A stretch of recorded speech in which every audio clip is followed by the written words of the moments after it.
My parents refused to fund my startup and backed my cousin's hotel. Instead, then she went broke and begged me for money. You know that thing families do where they act like they are this united, solid team, but there is always an invisible scoreboard that nobody talks about? That was my family. From the outside, we looked stable and successful. The kind of people neighbors pointed to when they wanted to say, "See, they did everything right." My father ran a construction company with his name on trucks around town. My mother managed a small portfolio of rental properties. Money was never just money in that house. It was proof of character and proof of who deserved respect. They believed in real work, things you could touch. Concrete, keys, cash in a drawer. I was the kid in the corner, taking apart old computers and fixing the Wi-Fi, which in their eyes made me helpful, but not exactly impressive. When I was 16, my father's company network got hit with a nasty malware issue. I stayed up most of the night following tutorials, changing settings, restoring backups, until everything was running again. He thanked me in the same tone he used when I took out the trash. A week later, my cousin organized a school fundraiser, selling cookies in the parking lot, and he spent an entire dinner calling it natural entrepreneurship and talking about how some people were just born with business in their blood. I understood exactly where I stood in that invisible hierarchy. Meanwhile, I was teaching myself about networks, firewalls, and data breaches because those things made sense to me in a way family dinners never did. By the time I finished college, I had this tiny, stubborn idea growing inside me that I could actually build something of my own. I studied cybersecurity and compliance, spent years obsessing over how companies protect their data, and I started seeing all the gaps that small and medium businesses had. They were terrified of big fines, terrified of getting hacked, and totally clueless about how to prevent it. I knew there was a market for someone who could walk in, explain things in normal language, and actually fix the mess before it turned into a disaster. I did not want to work forever for people who treated my work like some mystical magic trick. I wanted my own clients, my own team, my own decisions. So, I did what my parents always told me we should do. I made a plan. A real one. I put together this whole presentation with market research, projected revenue, examples of businesses that had paid ridiculous penalties because they did not take compliance seriously, and I built a step-by-step outline for a consulting company that would specialize in data security and regulatory requirements for regular businesses, not just giant corporations. I even included a repayment schedule because I knew if I did not, they would accuse me of being irresponsible. I was asking them for a loan with interest, not a gift, not a handout, a loan. We scheduled a family meeting at the house, and I went into it nervous but hopeful. I showed up early wearing a blazer that felt a little too stiff on my shoulders with my laptop and printed copies of my slides because apparently I still believed that if I were prepared enough, they would finally see me as an adult. My mother had her serious talk face on, the one she used whenever bills or tenant problems came up, and my father was leaning back in his chair like he was about to watch a performance. My cousin's name came up in the conversation before I had even opened my laptop with my father, saying something about taking inspiration from how she handled her business plans. That should have been my first sign that this would not end well. I walked them through everything. I explained the demand, the risk for companies that did not comply with regulations, the way fines could shut down entire operations overnight. I talked about how I could start small, focus on local companies, expand as I built a reputation, and eventually offer training and ongoing monitoring for a monthly fee. I mentioned the friends I wanted to bring in as partners, both of them from my field, both serious, hard-working people who were willing to invest their own savings. I showed them everything, the loan structure, the repayment plan, the interest I would pay over the years. I even included a conservative scenario and an optimistic one. When I finished, there was this quiet moment where I really believed they were impressed. My mother was flipping through the pages with that frown she gets when she is concentrating, and my father was tapping his fingers on the table. Then he leaned forward and said, "It is a nice idea, but this is not a real business, Anna." Just like that, not a real business. He started explaining how consulting is unstable, and how it is all based on reputation, and how if a couple of clients decide to pull out, everything collapses. He said there is too much risk in something intangible, and that it would be irresponsible for them to tie up money in something they did not understand. My mother added that she did not see any assets they could seize if something went wrong. That was the word she used, seize. Like I was already defaulting on something that did not exist yet. They said I should get more experience, save more money, And maybe in a few years I could try something smaller, like a support service or tutoring. They said I was smart, but they did not think I was ready to run a company, and that it was better to have a stable job than to chase some idea I had put together on my laptop. The whole time they were talking, I could feel my throat tightening because this was not just about the money. This was about every dinner, every comment, every time they had made it clear that I was not the one they believed in. I thanked them for listening, tried to keep my voice steady, gathered my printed copies, and went back to my tiny apartment, feeling like I had just been told in a very polite way that my dreams were cute, but not meant for real life. About a month later, we had this big family wedding weekend for one of my cousins, the one they always said was born to be a businesswoman. If my parents had a favorite outside of their own children, it was her. The wedding was over the top in the way only my family can pull off when they want to show off. There were flowers everywhere, a band, a fancy rehearsal dinner, and an entire brunch the next morning. I spent most of it doing polite small talk with relatives who only remembered me as the one with the computers. Nobody asked about my presentation. Nobody asked if I had moved forward with anything.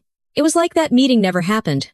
The real punch in the stomach came at the reception during one of those awkward moments when the microphone passes around and people start making speeches that were not on the program. My cousin took the mic, thanked everyone for coming, made a joke about how stressful wedding planning is, and then turned to my parents with this big smile. She said she wanted to give a special thank you to them for believing in her project and supporting the hotel from day one.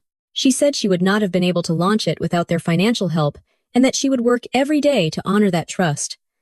I swear, I felt the room tilt for a second. I was standing near the buffet table holding a tiny plate of salad I did not even want, and I just froze. My parents were smiling and laughing and waving like this was the most natural thing in the world. I watched my father raise his glass while my cousin kept talking about the hotel they were opening near a popular tourist area and how it was going to be this modern, cozy place that felt like home. People clapped. My mother dabbed at the corner of her eyes like she was emotional, and I just stood there thinking, you had money for that. You had money for a hotel, but you did not have money for me. I stepped out onto the patio, pretending I needed some air, which was technically true because I felt like I could not breathe. I leaned against this cold stone wall and stared out at the parking lot lights, listening to the muffled music coming through the doors. It was not just the money that hurt. It was the confirmation that they were perfectly capable of making a big financial move. They just refused to do it for me. For them, hotel rooms and a restaurant and a lobby you could walk into were real. My services, my brain, my work were all just this fuzzy concept they could not respect. I was somewhere between crying and dissociating when my grandmother found me. She is one of those people who can read a room from across it. And apparently, she had read my face from the other side of the dance floor. She sat down beside me on this uncomfortable bench and said very softly, "Are you going to tell me what you are doing hiding out here?" I tried to brush it off, said I was just tired. But she knows me. After about 30 seconds, she asked, "Is this about the hotel?" And that was it. The dam broke. I told her about the loan request, about how carefully I had planned it out, about the way my father had turned it into a lecture about real businesses. I told her how much it hurt to hear my cousin thank them for a loan, like it was nothing. I admitted that it was not jealousy of my cousin's success. It was the pattern. It was the fact that they never saw me the way they saw her. My grandmother listened quietly, hands folded on her lap, nodding every once in a while, asking a question here and there, just to make sure she understood the details. When I ran out of words, she let out this long breath and said, "I have been watching this for a very long time." She told me that sometimes people invest in what feels familiar, not in what is actually the smartest. She said my father saw himself in my cousin with her hotel and her real estate dreams because he had built his life on physical buildings. She said it did not mean I was less capable, only that I scared them a little because they did not understand what I wanted to build. She squeezed my hand and said I had every right to feel hurt, but that their blindness did not cancel out my talent. I almost cried again when she said that. The next afternoon, after the tired farewell brunch where everyone pretended there was no tension, my phone rang while I was sitting on my couch surrounded by laundry I had meant to fold. It was my grandfather. He never called me directly, unless something was serious. He usually just passed the phone to my grandmother. He said he wanted me to come over, that he needed to talk to me in person. Hearing his voice like that made my heart pound. I drove over there in this weird mix of dread and curiosity, rehearsing all the possible conversations we could be about to have. When I walked into their house, my grandmother hugged me like we had not just seen each other the day before, and my grandfather was already in his small office, with papers laid out neatly on his desk. He did not waste time with small talk. He said, "Your grandmother told me about your idea," and then motioned for me to sit. I sat on the same chair where I used to do puzzles as a kid, and suddenly my entire future was being discussed on that piece of furniture. He asked me to walk him through the plan again, but in my own words, without slides or charts. So, I did. I explained what I wanted to do, what kind of clients I would target, how the contracts would work, how long I thought it would take before the company could stand on its own feet. I told him about the friends I wanted to bring in, about our savings, and how far they would get us. He listened carefully, nodding, asking smart questions, not about whether this was real, but about how I would handle specific risks. It felt like the first time in a long time that an older person in my family talked to me like I knew what I was doing. Then he told me his story.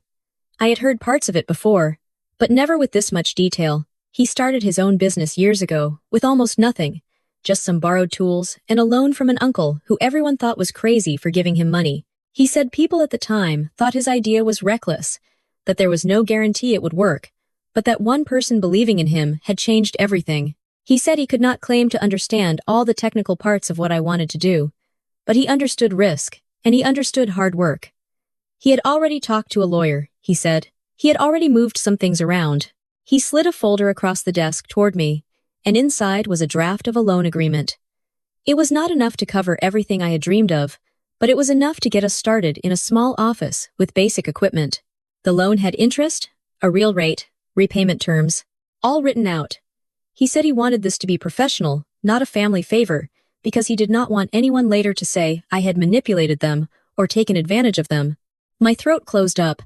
I do not even know if I answered him right away. I just remember staring at those pages and feeling, for the first time, like someone was putting actual, literal money behind the idea that I was capable. I cried in front of him, obviously. He patted my shoulder, a little awkwardly, and said, "Just do the work, Anna. Do not stop when it gets hard." That was what he asked in exchange. Not loyalty, not blind obedience, just effort. I signed the papers a week later. We finalized the details, and just like that, I had the starting capital my parents had said was too risky to waste on someone like me. I called my 2 friends from college, the ones I had been daydreaming with about starting something together, and told them it was happening.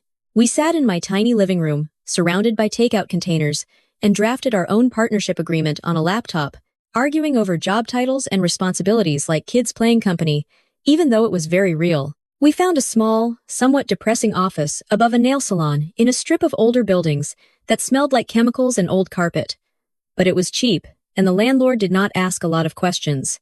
We split responsibilities the way we did in school projects, just with higher stakes. One friend leaned into sales and client relationships. Another focused totally on the technical audits and documentation. And I tried to glue everything together. I handled finances, proposals, project timelines, and anything that did not fit neatly in someone else's job. We bought second-hand desks, used our own laptops, and decorated the place with plants we hoped would not die in 2 weeks. We gave the company a neutral, serious name that did not include any of our own, because we wanted clients to take us seriously.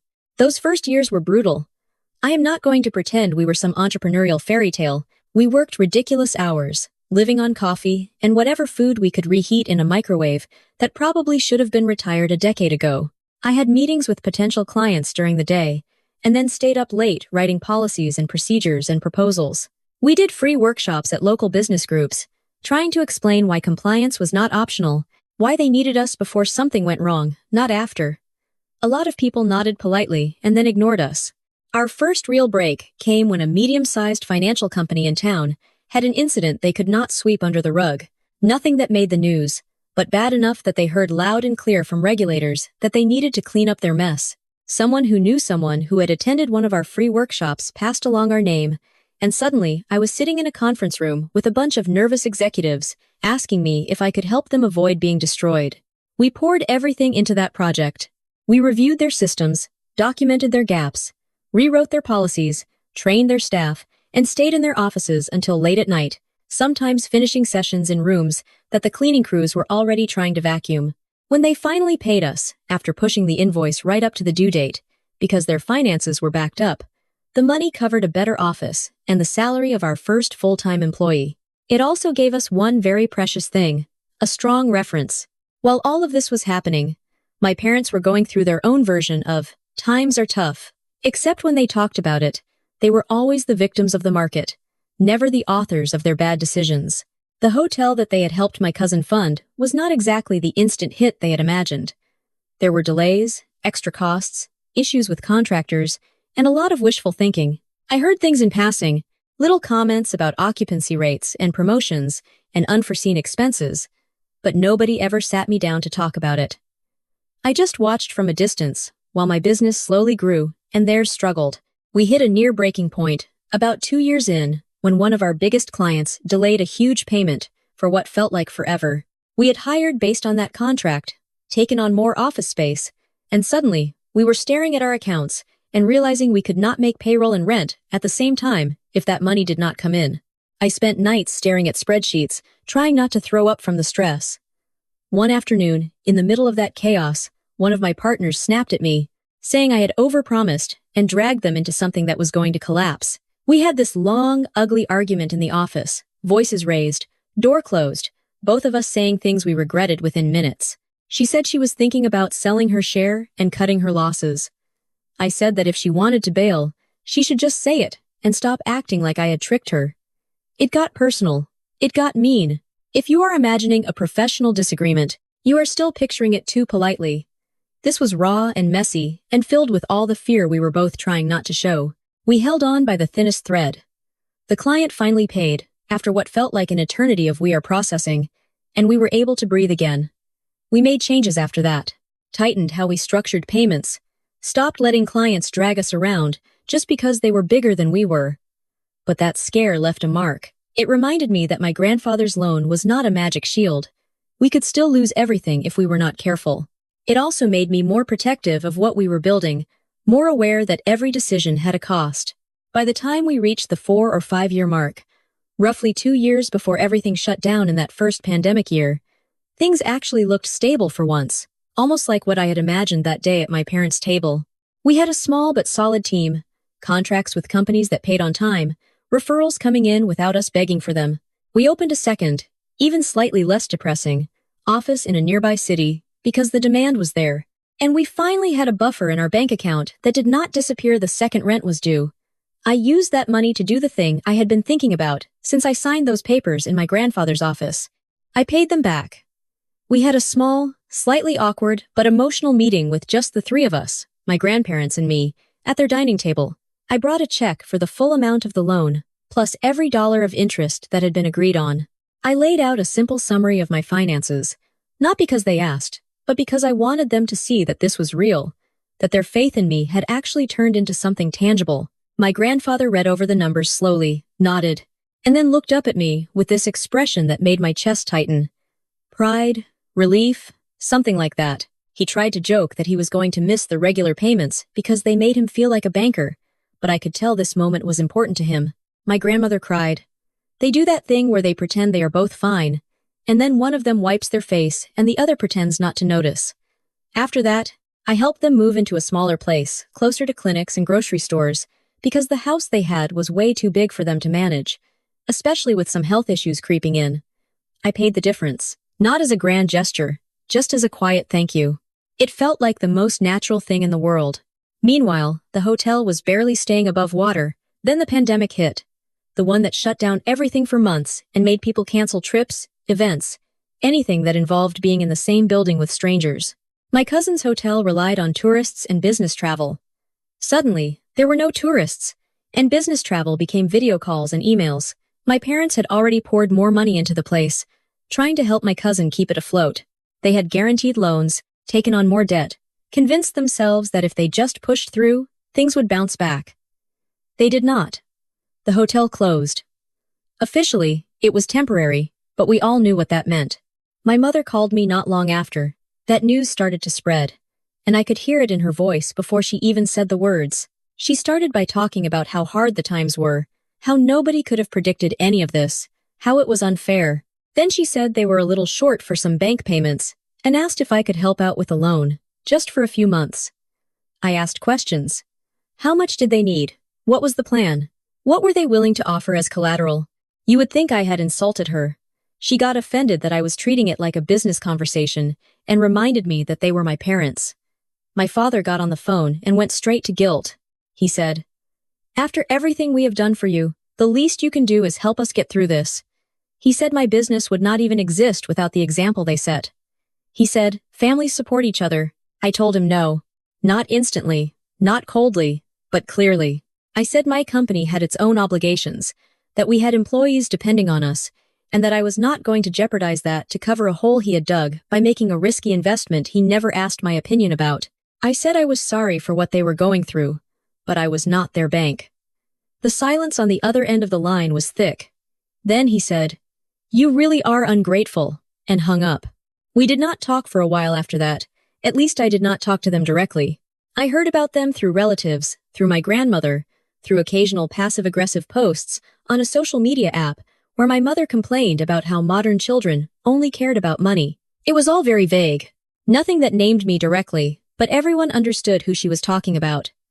I tried to focus on my work, on my friends, on my grandparents. I tried to convince myself that once the dust settled, maybe we could talk again like adults.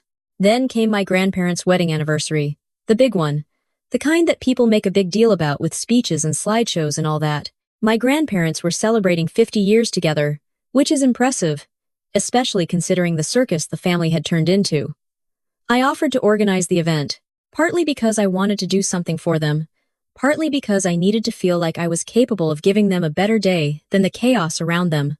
We booked a nice event space at a local hotel, the kind of place my cousin probably would have scoffed at when she was still convinced her place would be the new favorite in town. I paid for the food, worked with the staff, picked out decorations, tried to make it feel warm and celebratory without turning it into a fake fairy tale.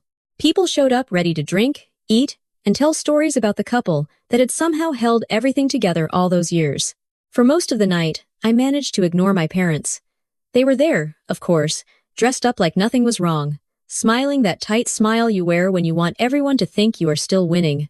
I caught them a few times at the edge of my vision, talking to other guests, gesturing around the room like they were explaining something important.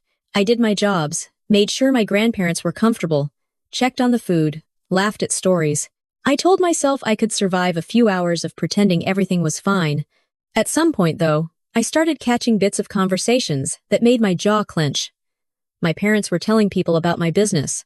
Not in a proud, but truthful way, but in this rewritten version of history where they had been my mentors, my guiding lights, my investors in spirit, if not in cash. I heard my father telling one couple that he had encouraged me to take the leap into consulting because he saw that I had a head for business. I heard my mother say that we had long talks about risk and responsibility when I was starting out. At one point, my father even implied that they had helped with early costs. That one nearly made my eye twitch. I moved closer, pretending I needed to grab something from a nearby table, just so I could confirm I was not hallucinating. But no, they really were claiming my story as part of their legacy, as if the loan they gave my cousin had somehow emotionally applied to me as well. It was one thing to refuse to support me when I needed it, and then ask me to bail them out later. It was another to stand in a room full of people and pretend they had been the reason I succeeded. I had written out a small, safe speech for the celebration. It had a couple of jokes, some sweet memories, and a simple toast to my grandparents. Nothing controversial, nothing sharp. Standing there, though, listening to my father brag about his business advice, I felt something inside me snap. I kept my face neutral, helped my grandmother to her seat near the center of the room, waited for the informal speeches to wind down, and then took the microphone when someone called my name. At first, I stuck to the plan. I talked about how my grandparents had met, how they carried each other through hard times, how their house had always felt like a safe place. People laughed at a few lighthearted stories, clapped at the mention of 50 years together. Then I shifted. I said that my grandparents had taught me something important about what it means to really believe in someone, not just with words, but with actual support when it counts. I talked about how years ago, I had gone to people I loved and respected with a business idea and a detailed plan, and how I had been told it was too risky, too intangible, too unrealistic. I did not name my parents, but I did not have to. The air changed. Then I said that my grandparents had listened, had asked questions, and had decided to back me. not because they fully understood what I was doing, but because they knew who I was. I said that without their loan, their trust, and their insistence on treating me like a capable adult, my company would not exist. I thanked them for putting their money where their belief was, for signing actual documents, for taking a risk on me, when the safer choice would have been to keep their savings untouched. I said they were the reason I was able to pay them back with interest, and still have a business that allowed me to help them now. I ended the speech with a toast specifically to them, calling them the only people in my family who ever truly backed me when it mattered. The room was quiet in that way, where everybody understands what is being said with all the words that are not actually spoken. My parents were stone still. My cousin looked like she wanted to sink through the floor. My grandmother's eyes were wet again, but this time her expression was complicated, a mix of pride and discomfort. I stepped down, handed the microphone back, and tried to act like my heart was not pounding in my ears. I knew I had just lit a match. I was not sure how big the fire was going to get. It did not take long to find out. Maybe 15 minutes later, I was near the dessert table checking on the cake when my father walked up to me with the kind of smile that could cut glass. He leaned in and said through his teeth, "Was that really necessary?" I asked him what he meant, even though we both knew.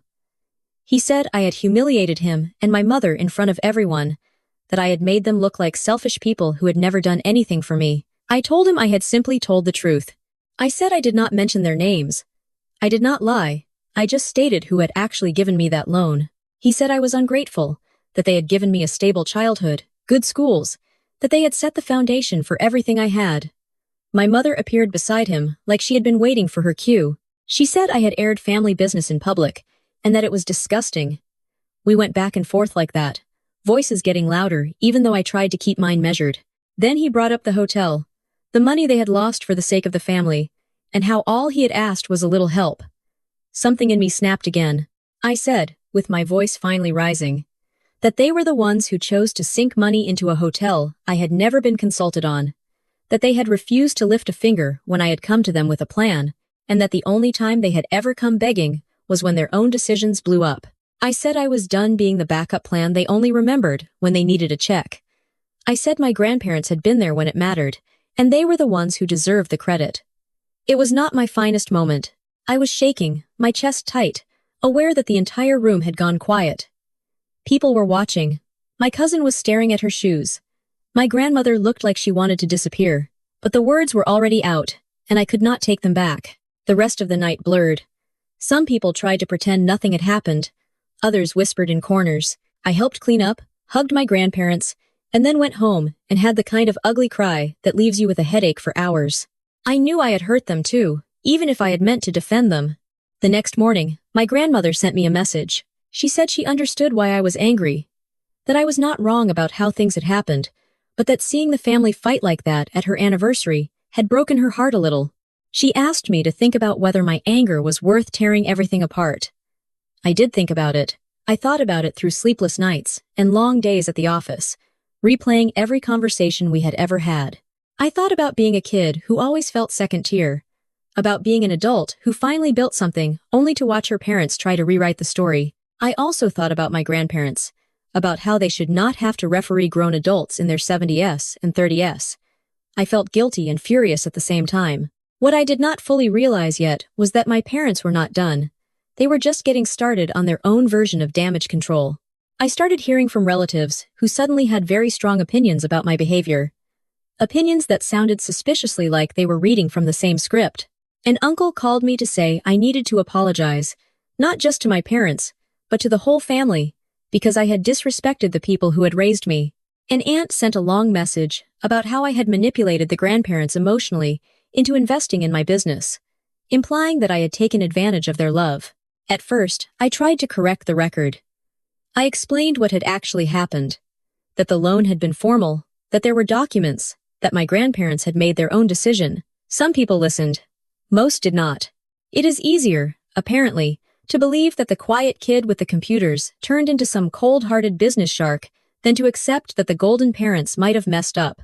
The real mess started when the lies moved out of the family chat and into my professional life.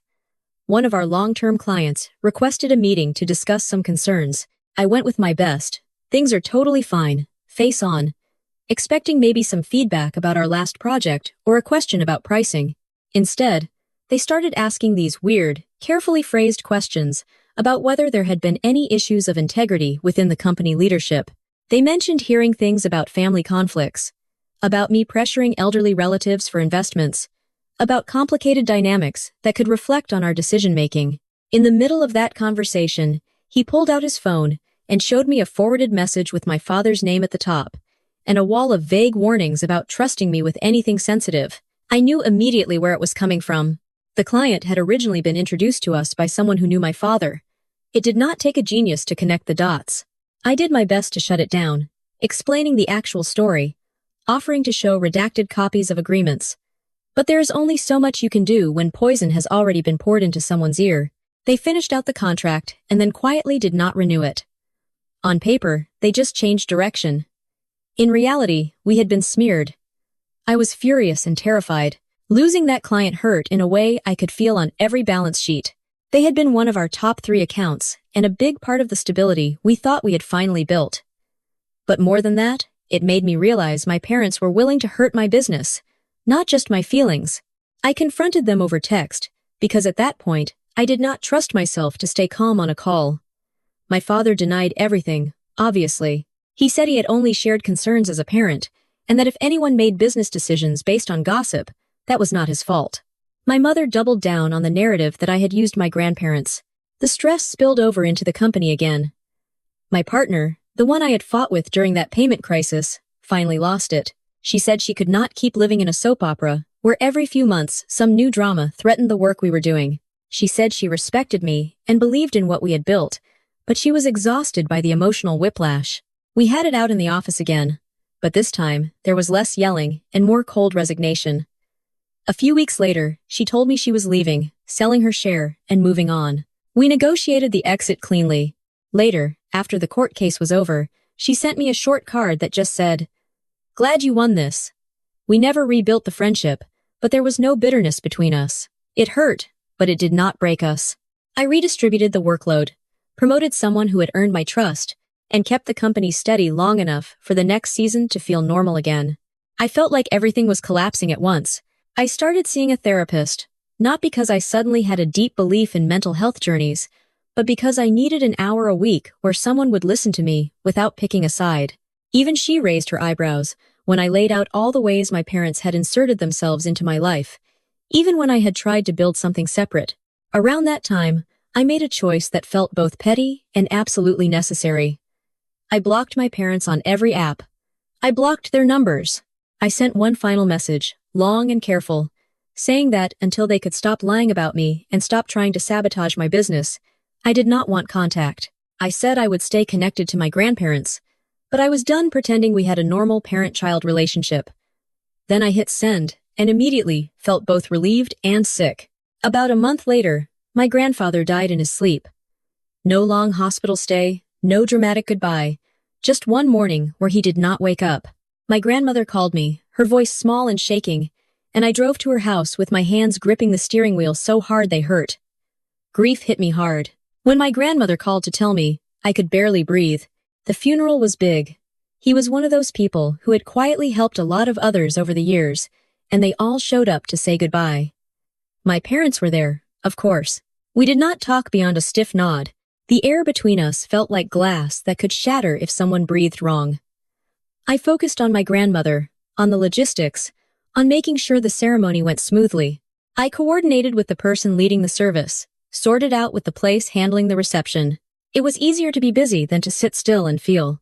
After the funeral, there was the whole horrible process of dealing with paperwork and wills and assets. I knew my grandfather had left some things in order, but I had no idea exactly what, until we sat down in this office with shelves full of boring folders and pictures of generic landscapes on the walls.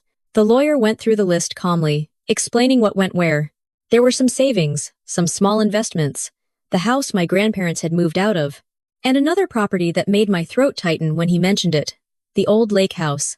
My grandfather had inherited that place long before he married my grandmother, and the title had stayed in his name the whole time. So, it was one of the few properties that actually moved through his will, instead of automatically rolling over to her. The lawyer explained it carefully. My grandparents had structured their assets years ago. The lake house was not treated as shared marital property like their other houses. It could be passed through his will. It was not about cutting my grandmother out. It was part of an asset plan they had agreed on with their lawyer years earlier. That house was the backdrop of half my childhood memories. Summers spent falling off the dock, winters staring at the frozen water, family weekends where the grown-ups drank and grilled while we ran around half feral. I had not been there in years, but the thought of it being sold to strangers made my stomach twist. When the lawyer said it was being left to me and one of my cousins, I felt a sharp, complicated mix of grief and gratitude. I also felt my father stiffen invisibly next to me. He had always talked about that house like it was his future retirement project. He had plans for renovations, for renting it out, for turning it into some profitable escape. Hearing that it was going to me and a cousin instead of him was like watching someone get slapped without anyone actually moving. His jaw clenched. He did not say anything. He just stood up and walked out of the room before the meeting was even finished. I stayed. I listened as the lawyer explained the conditions, the shared responsibilities, the options. My grandmother squeezed my hand. She said quietly later that my grandfather had wanted me to have something that could not be taken away from you with a rumor. She said he had chosen that property on purpose. I thanked her, but inside I was bracing myself because I knew my father was not going to let this go. The next few weeks were a blur of grief and logistics. I spent nights at my grandmother's new apartment, making sure she ate, answering calls, helping her sort through clothes and old papers. My parents hovered at the edges, polite but glacial. One afternoon in her kitchen, my father cornered me. He said, in this calm but furious tone, that the lake house obviously should have gone to him, and that the logical thing would be for me to sign my share over, or at the very least, to agree to sell it so he could manage the proceeds properly. I told him no. I said I was not selling it, not signing anything, not handing it over for him to flip or mortgage, or do whatever brilliant plan he had in mind this time. I said it had been given to me, and I intended to keep it, even if I ended up just using it as a quiet place to sit by the water and breathe. His face went red. He accused me of turning my grandparents against him, of playing the victim, until they felt they had to compensate me. He said I was destroying the family. A few months after the funeral, I got a call from the lawyer again. My father was contesting the will. He was claiming that my grandfather had been influenced or manipulated, that he had not been in his right mind when he made some decisions. Seeing those words in writing about a man who had been sharp and intentional until the very end made me feel physically ill. The idea that I was being painted as some scheming granddaughter who had twisted her grandfather's mind to get a house was almost funny in how far it was from reality. Almost.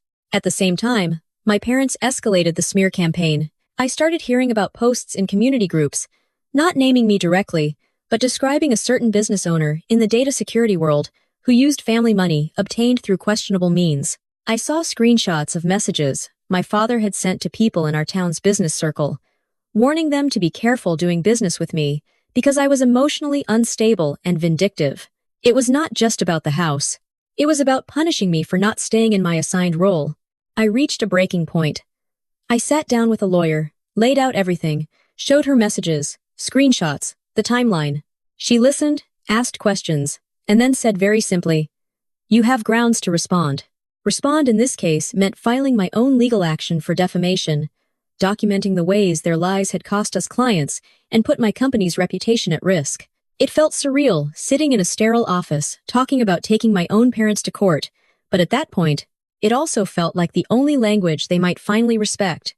The next months were exactly the kind of thing I had always wanted to avoid.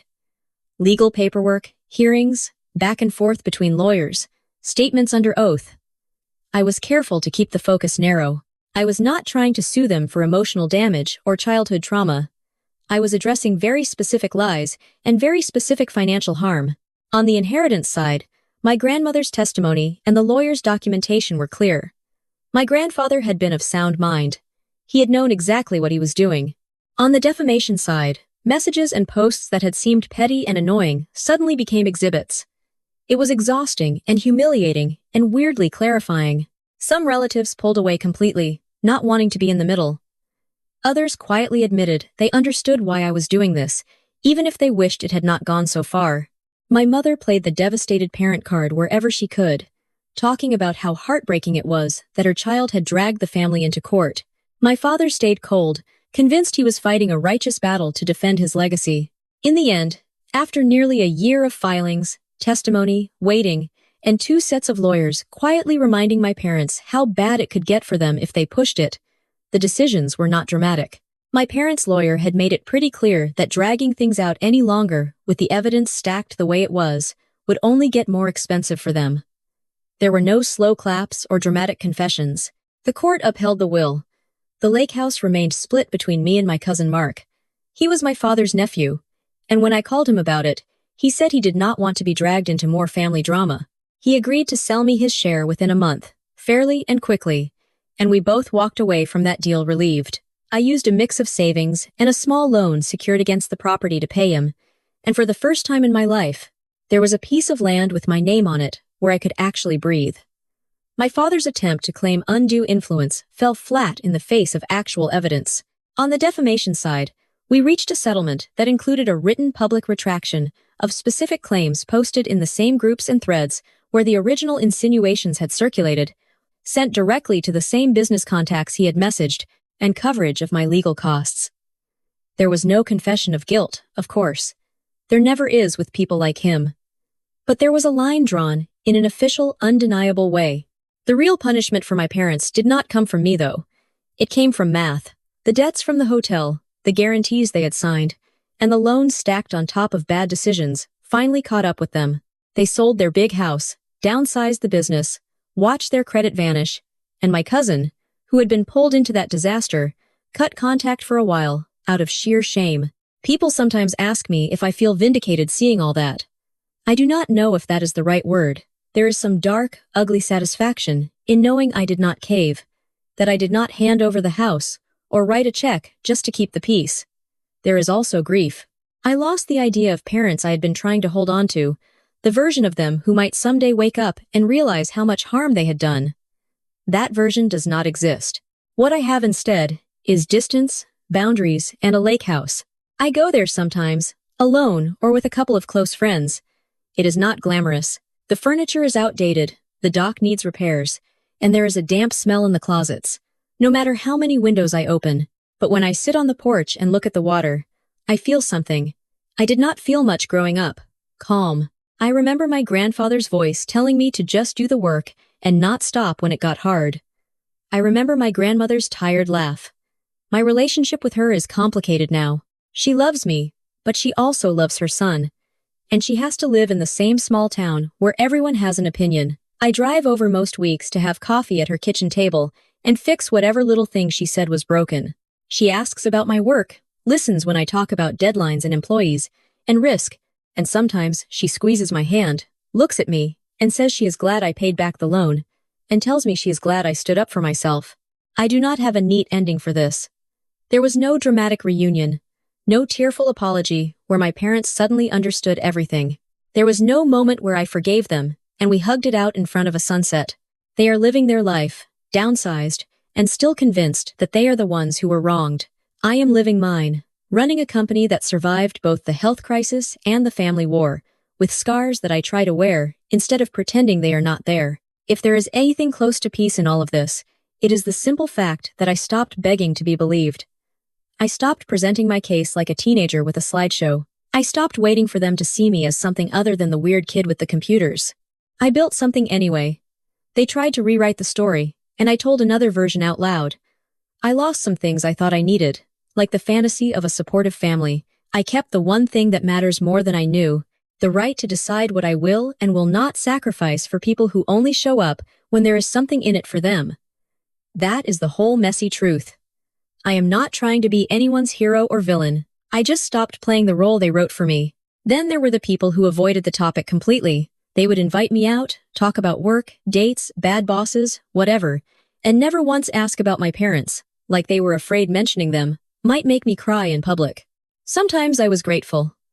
Other times I wanted to grab their shoulders and say, "You are allowed to ask. It is my life. Not a scandal you are going to catch like a cold." But I did not. I just let the gap sit there. Another invisible thing in the room. My grandmother kept walking that tightrope, only she seemed willing to balance on. She would call to tell me about a new recipe she had tried, or some neighbor drama, and then her voice would soften and she would say things like, "Your mother still loves you, you know. She just does not know how to show it." That line always made me want to laugh and scream at the same time. I would answer something neutral, like, I know you are in a difficult position. Because I did know. She was caught between the child she had raised and the grandchild she had watched grow up in the shadow of that child's choices. Eventually, she asked if I would be willing to see her at the lake house. She said she wanted to go there one more time while she still felt strong enough to handle the stairs and the drive. I said yes, partly for her and partly for me. I wanted to see what the place felt like with her there, not just as a refuge from everything, but as a piece of the life she had built with my grandfather. We went on a mild weekend when the weather was trying to decide if it was done being cold. I picked her up, packed snacks, blankets, the good coffee she liked, and we drove mostly in comfortable silence. The closer we got, the more her stories started to spill out. She pointed out a turnoff where my grandfather used to stop and buy fruit from a tiny stand. She laughed about a summer when a storm had knocked out the power and they had all slept on the living room floor. When we pulled into the driveway, she sat there for a minute, just looking at the house. He loved this place, she said, more to herself than to me. I got out, helped her up the front steps, and unlocked the door. The smell was the same as always, that mix of wood, dust, and a hint of lake that seems to seep into everything. She walked slowly through each room, touching the backs of chairs, the edges of picture frames, the worn banister of the staircase. We made coffee in the old kitchen, the one with cabinets that really should be replaced, but that I secretly liked just the way they were. We sat at the table, and she pulled out a folded piece of paper from her bag. For a second, I thought she was about to show me some new legal document, and my stomach clenched. Instead, it was a letter my grandfather had written a few years before he died, the kind of thing he had tucked away just in case. It was not a will, not anything official, just his handwriting on lined paper. She handed it to me and said, I think you are ready to read this now. I unfolded it carefully. His handwriting was a little shakier than the notes he used to leave on the fridge, but still completely his. He wrote about the day I came to his office with my business plan, about how he had seen that look in my eyes that he recognized from his own younger days. He said he knew it would cause trouble with my parents, that he expected them to be offended, but that he trusted me to weather it. He wrote that the house by the lake was not a prize or a compensation, but a way of saying that he believed my life would extend beyond the family drama, and that he wanted me to have a place to breathe when the rest of it felt too heavy. I read the letter twice, then a third time. My grandmother watched me with this quiet, tired tenderness that made my throat ache. He did not want you to feel like you took anything, she said. He wanted you to know he gave it. That distinction mattered more than I expected. It did not erase the ugliness of the court case, or the posts, or the accusations, but it put a small, solid truth in the middle of all the noise. I had not stolen anything. I had received something that was deliberately, thoughtfully given. We spent the rest of the day there talking about everything and nothing. At one point, she admitted that part of her still wished I had found a way to fix things without taking it to court. I told her that if there had been another way, I would have crawled through it. She nodded and said she believed me. That was as close as we got to mutual understanding, and it was enough. After I drove her home that evening, I sat in my car outside her building for a long time, just scrolling through messages I would never send. Drafts to my mother, trying to explain for the 100th time how her silence had hurt more than my father's shouting. Drafts to my father, pointing out every hole in his logic and every lie he had told about me. Drafts to cousins who had chosen sides based on whatever version they heard first. I deleted them all. I had said everything that needed to be said, at least in the spaces where it mattered. Life kept moving because it always does, even when you feel like it should pause and put a spotlight on your personal disaster. The company grew again, slowly but steadily. We hired people who had no idea who my family was, who judged me based on my decisions at work instead of the rumor mill. I started mentoring younger women who were trying to get their own consulting work off the ground, and every time I talked to them, I heard how often families confused protecting you with holding you back so they could feel safe. I never used my story as a motivational speech, but it lived under the surface of every piece of advice I gave. Every once in a while, my parents tried new angles. A short message sent from an unknown number, clearly my mother's words, asking if I was finally done punishing them. A mutual acquaintance bringing up how time heals everything, and suggesting that maybe I should be the bigger person and reach out. One relative went as far as saying, "You know they are not getting any younger," as if age automatically washed away responsibility. I listened, I nodded, and I held my line. I had not gone through court, therapy, financial risk, and public humiliation just to slide back into the role of the dutiful daughter who makes everything easier for everyone except herself. I would sit on that porch and let the water do what my family never could, which was stay quiet. My parents never apologized, but they also do not get to narrate my life anymore. I remember something my grandfather told me in that little office when this was all just a plan on paper. Do the work and do not stop when it gets hard. And that is the story I am choosing to live.